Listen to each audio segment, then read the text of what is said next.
эркектер.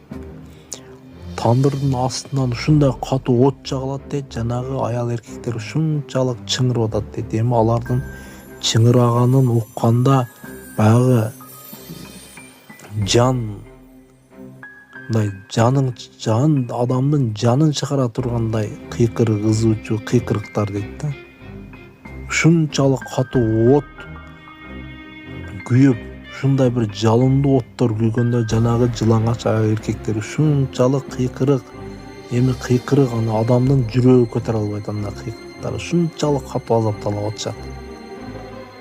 От ушунчалык аланып күйгөндө ушунчалык катуу кыйкырышат. Анан от бир аз азайгандан кийин кайра бир аз үндөр басаңдап калат, кайра от кызып алонуп күйгөндө дагы ошондой кыйкырыктар, ушундай бир жылаңач аял эркектер азапталып жатат дейт.